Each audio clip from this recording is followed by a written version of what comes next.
Hello everybody, PsyStarcraft here with another Heart of the Swarm commentary. Oh my god, this is a replay cast. I haven't done one of these in a long time. The reason I'm doing this is because this was a pretty awesome game, and because my internet is acting up right now, so I wanted to just do a replay instead of a laggy as balls first person VOD. I'm sure you guys appreciate this. Now my ally here is FDX. He's a Protoss. I'm a Zerg in the bottom, and we're against two what I presume to be Korean players. I don't know if that's Korean or Chinese or some other language. I'm sure you guys will tell me. And they are in the top as the Zerg and Terran. Now they both randomed, so we don't know what races they are right now, but you gotta say, whenever you go up against two Korean players, you're gonna be a little bit scared. Just because, you know, Koreans are good at StarCraft. I know that's a terrible stereotype, but stereotypes exist for a reason. To some extent, they are true. Now, we'll see if these guys are good at all.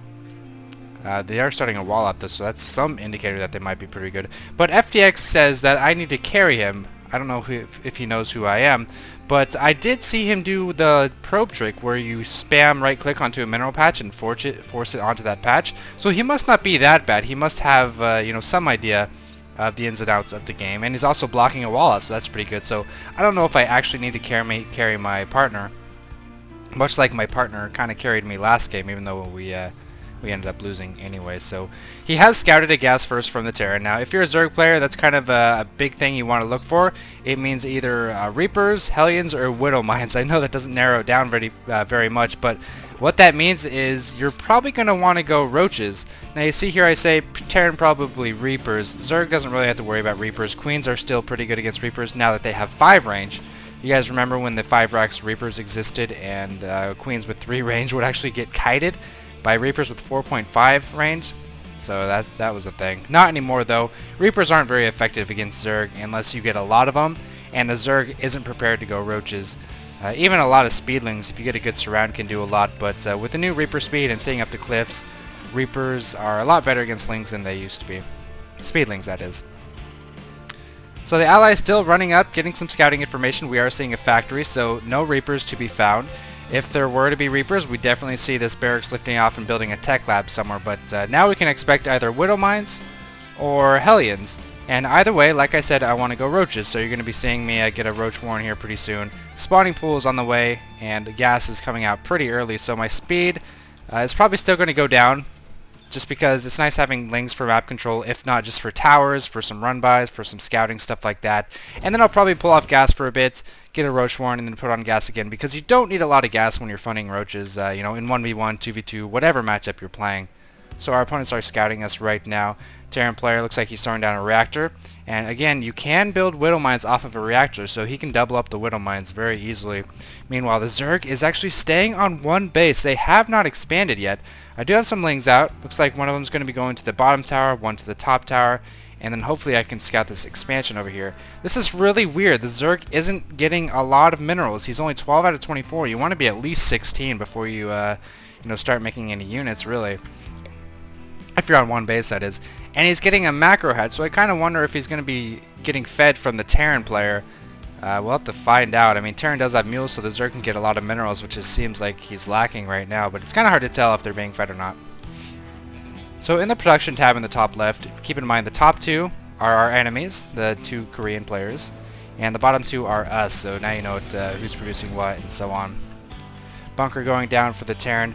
Now, when you see a bunker like this, and when you see just 2 base, which is what they're on, I've scouted this expansion, you've got to expect some kind of all-in or some kind of tech cheese. Now, in this case, you can see the layer is already done, Spire is on the way, and this is where this Overlord is going to come into play. I'm kind of scared. I'm like, okay, this guy's got to be rushing Mutas. He's got to be doing something crazy. Let's keep an eye on his gas to see if he's going to get fed at all. Meanwhile, my ally's got a couple of Stalkers out. Some Hellions are going to come out and do some harassment. Maybe even a drop. Does he have a medevac down here? Doesn't look like it. And still not seeing any gas feeds here. He's got a good amount of workers on his minerals now. Hellions just trying to establish map control. And the reason they want to do this is because, 1, you know, you can kill some units, and 2, if I don't have the towers, it's a lot harder to respond to the Mutas. Now here comes this Overlord. I see the lair, and I'm like, okay, on 2 base, there's only one thing anyone's going to straight tech to. They're not going to straight tech to Swarm Hosts on 1 base. They're not going to straight tech to Hydras or Infestors. They're probably going Mutas. Now this is just bad play by me. I was not prepared at all. My Roach Warren came way too late considering how early I saw these Hellions. And I'm trying to get these probes out of here. Is it going to work? How many workers have I lost anyway? It's hard to really say. I don't think you can bring it up in a 2v2. But I'm trying to micro my workers as best I can. My ally coming in and cleaning them up. Losing quite a few though. Is there a way I can actually check that? I don't think there is. Units lost, I suppose. So I lost 22 units. Let's say about 10 of those were Zerglings. So maybe I lost 12 workers or so. Maybe a few less. But anyway, Mutas are out. They are on the way. Doesn't look like he's receiving any gas from his ally. He is choosing to expand here instead of here. Terran will probably be taking that base. Oh, one Muta getting sniped. Now remember, that Muta getting sniped is a big deal because Mutas have 1 regen now. So if that Muta survived, he would have healed up in no time. Mutas are out. That's prompting some spores from myself, as you can see in the top left. 4 spores on the way, as well as Hydra speed. So still getting the Roach speed. Oh, that's actually Roach speed. Hydra stand on the way. I think they have the same icon still. And these Mutas are going to play a pretty big part in this game. It's kind of the theme of this game is us trying to deal with these Mutas. Now, considering... he's going to go for my Queen. Spore there. He's not too worried about taking damage because, again, Mutas have sick regen. See, look how fast they regen. He can just run away and come back in just about 50 seconds and be just fine. Repositioning that Spore. He's killing some more drones. And this is actually really cool. I kind of like this. I know I was kind of mad earlier when they said this change, like, oh, so they want Mutas to be harassment units, blah, blah, blah. But I mean, this is really awesome how he can actually fly into the spores and just not be completely shut down by it and actually get some damage in. Look at that. Look how fast those things heal. That's so cool just watching the bars go up like that. Nice observer placement by FDX. He's really going to struggle to get this expansion down, especially with Mutas on the map, and that might be why these guys chose to get some Mutas. Down goes my Overlord, because the map control... Oh no, sentries! Oh, that Zerg should not have run from those sentries. He could have killed them easily. Guardian's Shield wouldn't have mattered that much, but no, he does flee and loses out on that. But like I was saying, the map control makes it really hard for us to take a 4th base, and that's why Mutas are good. And despite being ahead in the economy, I've got so many workers right now. Despite being ahead in the economy, they are going to be able to catch up because the Terran's now taking a base and the Zerg's taking a base. And because we're kind of on the defensive with the map control that the Hellions and these Mutas offer, it's going to be really hard to really deal with that. Blink Stalkers would be nice. Blink is on the way. But I kind of have to get Hydras for the Mutas. I don't want to get a ton of Roaches. Just because they're not going to be very good against the Terran mech, which we do see with this observer. And I'm kind of stuck in a pinch. Like, I don't really know what to produce. I can't go T3. That would be way too slow. So I think I'm just going to try to, at this point, I decided I was just going to try to macro up. Those Hellions not doing a whole lot. Now running into my opponent's main base. Might get a couple probes, actually. No Blue Flame Hellions. I'm surprised. Ouch. Ooh, not good. That's 4 probes destroyed. 5 probes destroyed. He's got like absolutely no workers at this base. Oh my gosh. That's unfortunate. Meanwhile, the Muta's hitting the Nexus. So some nice multitasking. Some teamwork here. Am I going to be able to pick up these Mutas? No. Watching his Mutas quite well. If we check out the Harvester count. Ooh, bad rally right here. Harvester count. My allies at 14 Harvesters. I'm at 52. And our 2 opponents are at an average of 34 and 35. Sitting around a good number. I am pinging. I'm saying, okay, we just suffered a lot of economic damage. We should probably just go attack before the economic damage can catch up with us and our armies are small. Because right now I know we've been able to mine more. My base has been fully saturated for a while and my allies got a good number of Blink Stalkers. So we're going to at least try to kill this expansion. Down go these rocks. Nice Overlord placement there. Able to see that just fine. But the red Zerg going to bust down our own rocks. No Overlord placement by myself, so I am the scrubbier Zerg apparently.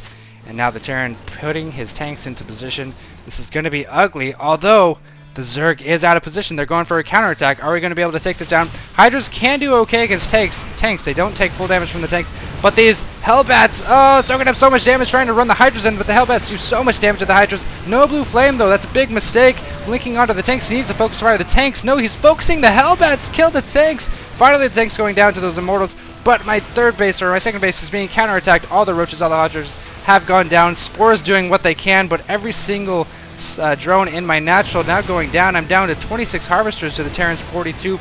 No, I can't 2v2 right now. We're now moving into some unloaded bunkers. Are we going to kill that tank? No, it does get one shot off. Roach is finally coming out, able to clean up the Lings. He's going to be running those away. And this is really close. The counterattack from those Mutas was pretty big. Or I wouldn't even say a counterattack. Just kind of we were attacking each other at the same time. But I am rallying some more units. My base is still under attack. These Mutas are going crazy. The regen on these Mutas is +1. So damn effective. Is he going to be able to blink in and kill any of those Mutas? No! Blink and kill the Mutas! He's probably watching the main now overrun with tons of links from the red player and some beautiful force fields preventing him from getting in. Maybe not the best blink, although these links aren't coming. There we go. Here come the links. And my Hydras and Roaches just kind of taking out what SCVs that I can. If we look at the income tab, not a lot of mining going on for either team. Looks like purple, my ally, is the furthest behind, especially on gas. The minerals are about even from all players, so we've kind of gone to a one base game again. I'm trying to take a third down in the bottom. This fight's still going on. It looks like these Mutas will be able to trump my Hydras. Hydra's not the greatest anti-air in the world. Definitely not the most cost-effective. Lots of Roaches on the way. And while these Roaches will probably be wiped up by these Mutalisks, they should do some damage still. 2 factories about to go down. He needs to lift those off. Really needs to lift those off. He wants to save his infrastructure as well as he can. Only 3 Hydras, but we have 5 more Stalkers to battle the Mutas. Are we going to be able to kill the tanks? Are the Hydras going to take down the air before the tanks can help blow up the Hydras? Oh, the Stalker's blinking onto everything. No, you want to preserve those Stalkers for the anti-air. Don't blink on in that situation when there's so many Roaches and an Immortal out. And these Mutas are going to clean up the rest of our forces. If we check out the income, we've got 1 base going up for Zerg, and we've got 1 base getting ready to be remined by myself. The Terran player down to 8 workers and hardly any mineral patches. Another command center, though, that should become an orbital command here in a second. Should help him catch up, though. 38 harvesters for myself, average of about 20 for purple and red. So at this point, we've got no map control still. Protoss is trying to take 2 bases, really frustrated that he's not able to take a base because of all these Mutas. This was kind of a stretch. I probably shouldn't have attempted this considering they were going Hellions, Lings, and Mutas, and we were going a lot of immobile units. TOS doesn't really have the most mobile units in the game. Blink Stalkers are the most mobile, but they still don't even compete with Mutas and Lings and even a couple slower units than that. Hydra's trying to come and save this, and then I realized, dude, we can't take a base. We've got to hit again. We've got to capitalize on it.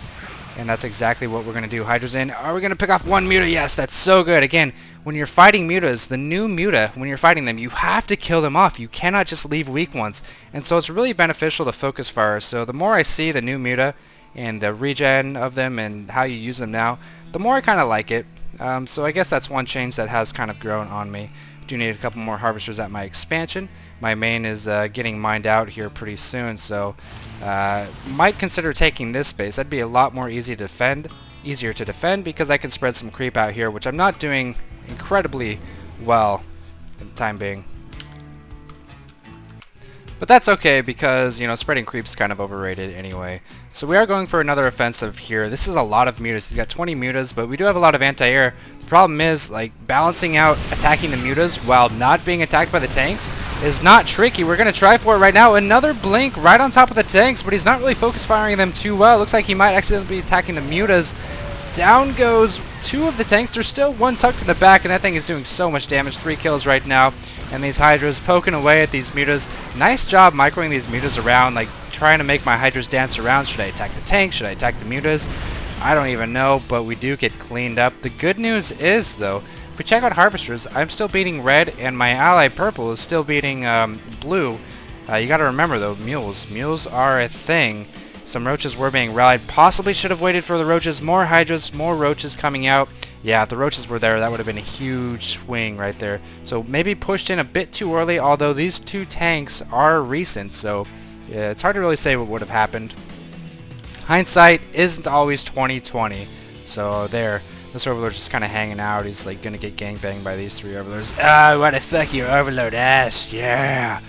Zerg player running away from these forces, probably a good idea. I doubt he has many Ling upgrades. Nope, he's pretty hard committed to Mutas. Still only 1-0 though. I feel like because he's committing so hard to Mutas that he should get more upgrades. And ooh, what is this? Those Roaches that I brought in earlier going for a little skirmish on this hatcheries, sending in the Mutas and the Lings, even the tanks, sieging up with the tanks. Probably should have just gone in with the tanks. I don't think he had time to siege up. Down goes the hatchery. That's a huge pickup. If that Zerg got going again in his economy, that would have been huge. He's got 35 workers and nothing to do with it. So that was a pretty lucky pickup. There's no reason the red player shouldn't have this tower. No reason at all. Anyway, as I was saying, he's got so many Mutas, he should be upgrading. And this might sound weird, but it kind of confirms that this might be a Korean player. I don't know why, but it seems like so many Korean players just neglect upgrades. It's like they feel like they need units right away, must have units, more units, more units. When just 1 or 2 upgrades, I mean all the upgrades that you can get really in this game, would have made these Mutas so much more potent. Just considering how many he's made over the course of the game. I mean, if you're going to make like 10 Mutas and then stop, transition out of it, I don't see why you would get any upgrades, maybe just 1 upgrade. Looks like we're able to pick off 2 Mutas there. But when you're getting this many and you're continuing to get Mutas, there's no reason you shouldn't be getting all the upgrades possible. These tanks now moving out, sieging up onto this base. Again, he probably doesn't need to siege, but because he doesn't see this area, he doesn't know if my roaches are coming or what. So probably a smart idea to siege up. Again, supported by these Mutas now. This is kind of a cool little strategy. Like, one of the weaknesses of Mutas is fighting them head on. Fighting with them head on, they're really weak. Like, you can easily kill the Mutas. But when you have tank support like this, it's really hard to do that. And you've seen that in 2 or 3 battles this game. We try to fight the Mutas head on, but then the tanks just destroy our anti-air. They destroy Stalkers, and they're really good against Hydras, just because Hydras just are not a good unit, which is why I continue to make them, because I'm a bad player. So instead of going back and defending, we're going to choose to counterattack. We've got a huge force here. I do think our force might outnumber these tanks. It all depends on the positioning of his tanks. Oh, we are running into the tanks. Able to one-shot most of the tanks, and they actually didn't do a lot of damage to these Hydras. It takes 3 tank shots to kill the Hydras. And strangely enough, Hydra's models are actually pretty big. They don't really clump up like a lot of other units do, like roaches and stuff. Like, see how these roaches clump up? That's so crazy close compared to these Hydras. So that's one benefit, one unusual benefit the Hydras have, is that the tanks don't splash as well against them as they do against roaches. So we are taking out their mains now. If we check out the army tab, I've got a gigantic army against just some average, like really low-sized armies actually from the other players. These roaches trying to get the heck out of there. I don't have Burrow. I thought I researched it once. I think I was researching it down at my bottom base when it got destroyed. But all the Terran forces are gone. If we check out the unit tab, he's got 7 tanks still and just a couple mules there, not mining whatsoever. I'm about to be mined out. My natural is mined out. And at this point, I know it's just going to come down to our 2 armies clashing in the middle. Every single thing that each team has. You can see here the drones even coming off the line. Oh, and these tanks as well. They're just waiting for us. And I'm telling him, use probes to tank the tanks. We have to do whatever we can right now to stop their army, because there's just going to be one more battle. Oh, able to catch him on siege. Oh my god, killing 1, 2 tanks. Oh, well, barely able to kill a 3rd tank. So much tank splash. These Stalkers in the back wasting all their fire on drones. That's one situation where it would have been good to blink onto them, but I do have 18 roaches left, 4 Hydras on the way. I am the only player mining off of 5 mineral patches. They don't have any mining capabilities whatsoever. They have no production. Still, just making Hydras. I realize we can probably win the ground fight with these Immortals, with these probes. I should be pulling off my drones as well. He's got a couple Stalkers. I've got a Roach down here, but I need Hydras to kill the Mutas. If we don't kill the Mutas, it doesn't matter if we win the fight, as if we don't have any anti-air. So I'm really concerned about getting enough Hydras, a couple more roaches on the way as well. And it's about time I do something about the tanks, loading up these overlords for some drops. FDX has his probes ready to take some shots, and here we go, telling him to go. I want to lead with my overlords. Hydras coming in the back. Overlords could have left a little bit sooner, but look at this, dropping in the roaches, allowing the Hydras to ISO the Mutalisks. All the tanks going down probably wasn't necessary. But these Hydra upgrades are going to shine against these Mutas. 1 Stalker and some Hydras. Are these Mutas going to die? Most of them are. These 2 are going to live to fight another day. But that was the final battle. What are they doing? They're long distance mining. They're training 1 more Muta, trying for a hatchery. Luckily, I do have a Ling on this tower. And again, the speed on the Lings allows you to get to those towers really fast. Every once in a while, I just press SZ to make a couple Lings and then just right click on a tower. And that allows me some pretty good map control. So here come the roaches. I literally have nothing, says my ally, but no, the other team has left. We've got all the bases covered. Just checked this one. I think I checked that one earlier. I don't think they would ever take that. And that is the GG the other team has left. These Mutas almost healed up all the way just from retreating from this battle. And there you have it. 2,000 excess gas, possibly because my ally left. I wasn't actually checking. But man, Zerg really have it rough in team games. It seems like Infestors are the way to go. maybe drops should be more prevalent. Infestors and Banelings are always good just because there's so many more units and they do AoE damage. But a really intense game that I wanted to cast for you guys. Hope you enjoyed that. Hope you have a good weekend, and I love you long time. Penis, cockballs. Peace.